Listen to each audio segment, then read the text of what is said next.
have this practice of undertaking the precepts more strictly. When lay people are on retreat or on the Uposatha days, this is a tradition directly from Lord Buddha's recommendation for those who want to make their mind more ripe for insight. It's practicing more renunciation, less attachment to comfort, and many of the things that you're doing, having an opportunity to have a 1-week retreat in a forest monastery with practice monks is rare. You are fortunate among beings to have this opportunity. Oftentimes we can't see straight away what the results will be. When we force ourselves to sleep a bit less, it's not a pleasant experience, sitting with dullness and fuzziness in the mind. What we need to understand is that the 5 hindrances darken and oppress the mind, sloth and torpor, sleepiness and dullness being one of them. And that feeling that you have, I need more sleep, it's not enough sleep, that is not something to trust. Lord Buddha was the awakened one, the wakeful one. Going to sleep and needing more sleep, Lord Buddha says the heedfulness is the path to the deathless. The heedless are likened to the dead. So we have to practice more heedfulness. The reason he says the heedless are likened to the dead is because there's no end of birth and death if we don't undo the causes. So getting up a bit earlier, going to bed a bit later, we are lowering the amount of dullness. If you allow yourself to sleep, as the doctors recommend, for 8 hours, you have a third of your day where the mind isn't really conscious. And the sloth affects your mind for many hours afterwards. Lord Buddha said the bhikkhus should sleep 4 hours. And modern people, the monks that I've talked to who I trust, say they need 5.5. But nobody says they need 8. And so one of the ways that we work with this in tropical countries is you can have a midday rest. Then at least you're not allowing the mind to be unconscious and dull for a third of your life. You make the effort to wake up. You make the effort to establish some clarity. And then you probably find, it takes a couple of days normally, but you'll find that the mind starts to feel brighter, lighter, much nicer than it would feel after having 8 hours sleep. So sometimes we have to embrace these things with trust. This is from the Lord Buddha himself. These things are recommended by the lineage of Arahants, many millions of Arahants, for 2,600 years. So we trust these things. The reason I talk about this now is because when we're taking refuge in the Buddha, the awakened one, we recognizing that he realized his full potential, liberated and purified his mind, and then when we take refuge in the Dhamma, that Dhamma is non-personal. It wasn't just the Buddha who realized it. People who he taught for 45 years all over northern India, when they practiced according to his instructions, they also realized truth and were liberated in the process. So, and then that's the Sangha, all of these people who have practiced rightly, practiced correctly, who realize the same liberation. So the enlightened disciples don't have the same qualities of a Buddha, they don't have the same merit, but Lord Buddha says they have the same quality of liberation. So that's a wonderful thing. When we go for refuge to the Buddha, we're also going for refuge to our potential. The Buddha was a liberated one. We're going to refuge to the fact that we can liberate this mind, to be completely free of every type of suffering, to completely abandon the attachments to the kilesas and the hindrances, and to experience unshakable peace that does not degenerate. So that's what we're going for refuge to the Buddha, for his incredible sacrifice, effort, energy, and his demonstrating the potential, and then also to our potential. We're affirming, and then we're making a commitment to follow in the Buddha's and the enlightened disciples' footsteps by following the Eightfold Path. So I give the 3 refuges now. Please repeat after me. Buddhaṃ saranang gacchāmi. Dhammāṃ saranang gacchāmi. Sanghaṃ saranang gacchāmi. Dutiyampi Buddhaṃ saranang gacchāmi. Dutiyampi Dhammāṃ saranang gacchāmi. Dutiyampi Sanghaṃ saranang gacchāmi. Tatiyampi Buddhaṃ saranang gacchāmi. Tatiyampi Dhammāṃ saranang gacchāmi. Tatiyampi Sanghaṃ saranang gacchāmi. Tisarana gamanang nittithang.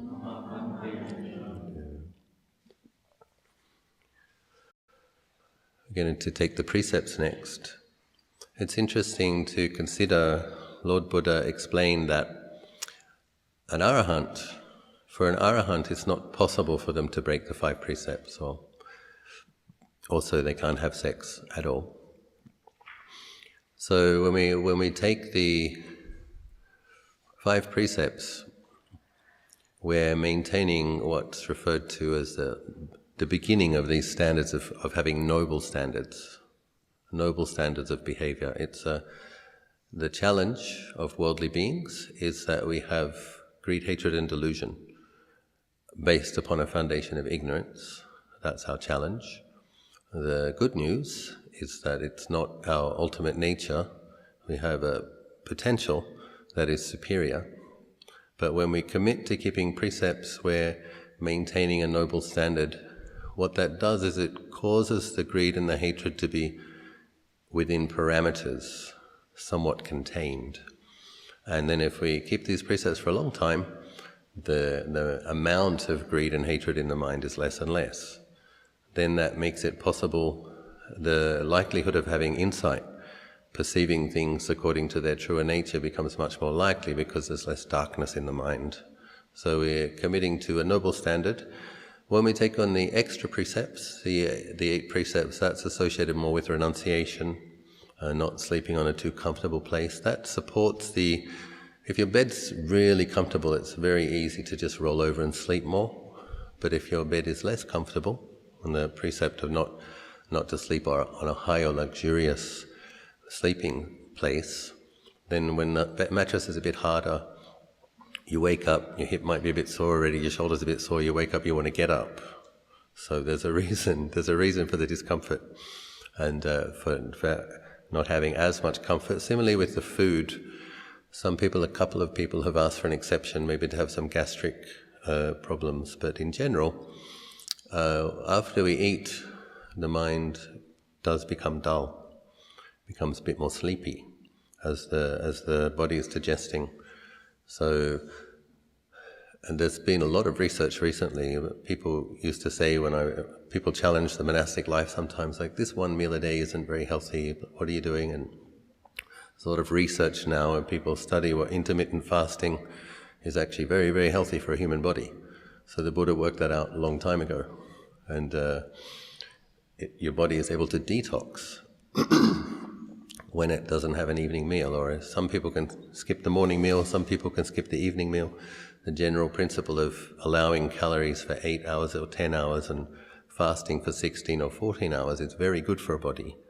Causes the old cells to die off, helps the new cells to regenerate faster, allows the body time to detox toxins. There's all sorts of research that shows fasting is very helpful. For our purposes as meditators, you'll find that there will be some sleepiness in the middle of the day. In your schedule, you're allowed to have a lie down. Then what you'll find is that by late afternoon, early evening, late evening, you'll probably feel light and bright, and meditation will be easy because you don't have the body having to digest food. So there's and then with the not seeking out entertainment and distraction. So when the precept is not singing or dancing, going to shows. This day and age, that probably means not looking at too much entertainment or distraction on YouTube or TikTok. It's that principle of maintaining some being with your body and mind in the present moment where you are, and not sending the mind out too much. And so I'm going to also ask, no photos from now until the end of the retreat. And we have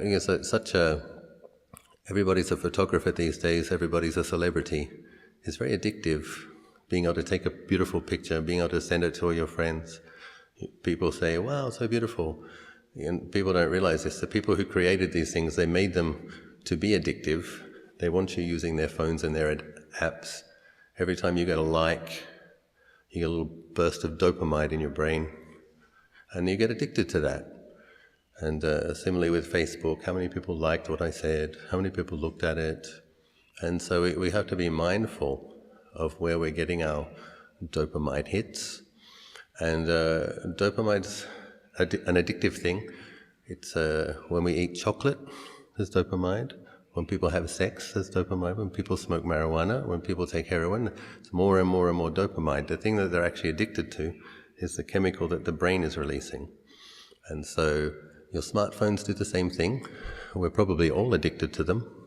We're going to try to have a bit of a detox so that we can get something better than dopamine hits. You are human beings with the potential to experience great serenity, deep peacefulness, liberating insight.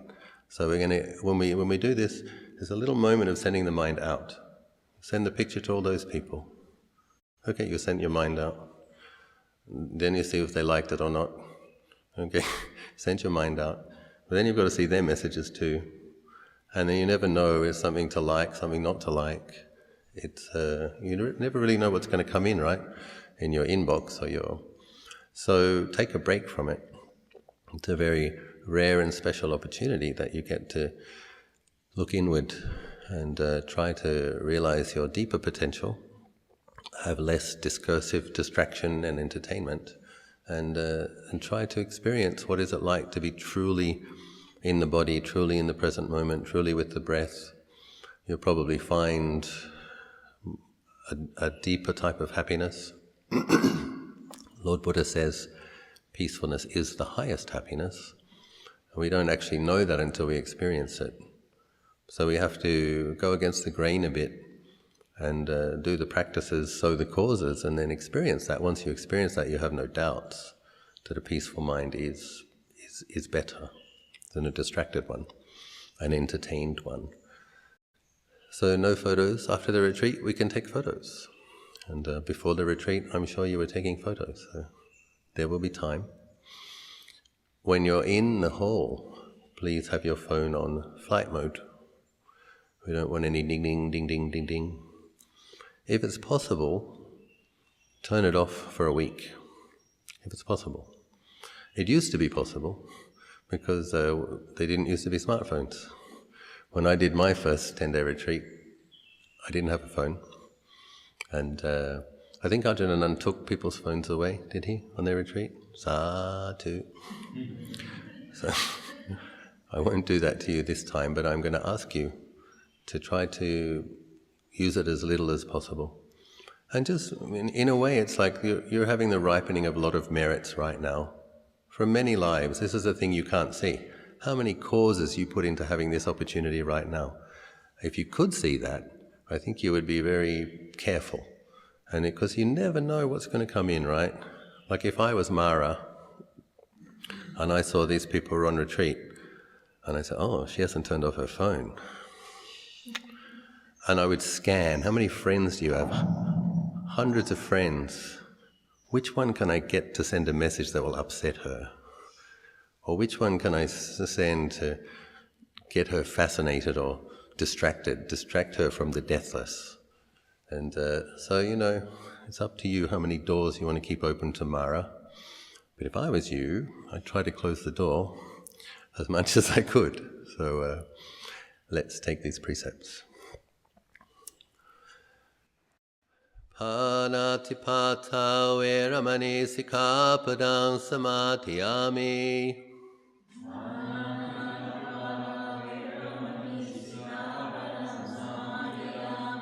I undertake the precept to refrain from taking the life of any living creature.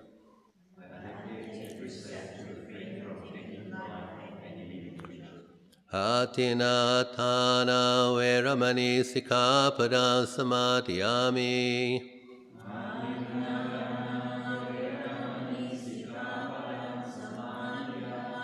I undertake the precept to refrain from taking that which is not given.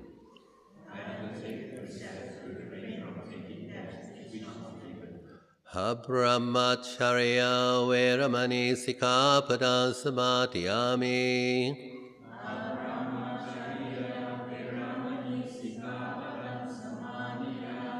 I undertake the precept to refrain from any kind of sexual activity.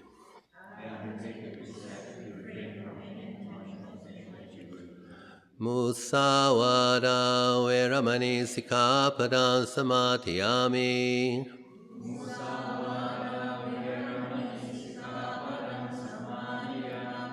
I undertake the precept to restrain from lying on harsh speech.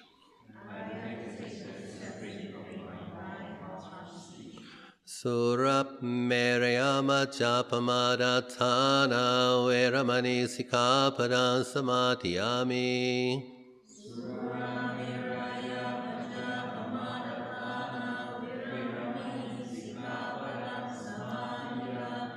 I undertake the precept to restrain from taking alcohol or any intoxicating substances.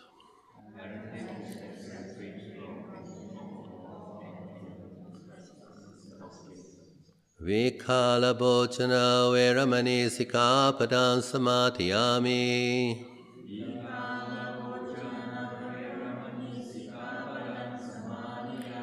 I undertake the precept to restrain from eating after midday. Nachagita vadita visukadasana malakanda vilepanadharana mandana vibhusana thana veramani sikkhapadang samadhiyami.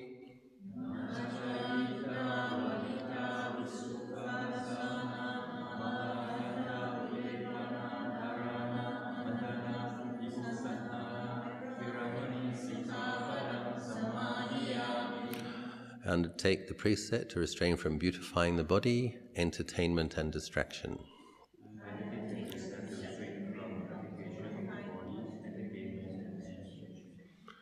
Uchasayana mahasayana veramani sikkhapadang samadhiyami.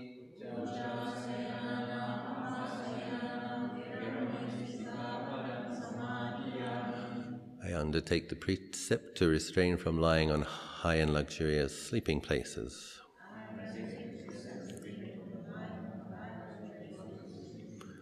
Imani atta sikkhapadani samadhiyami.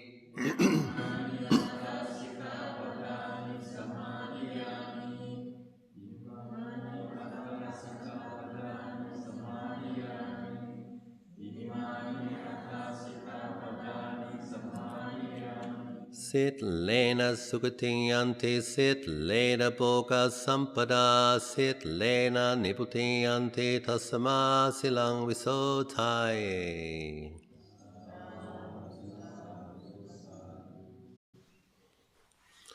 So we can sit quietly together until the meal time.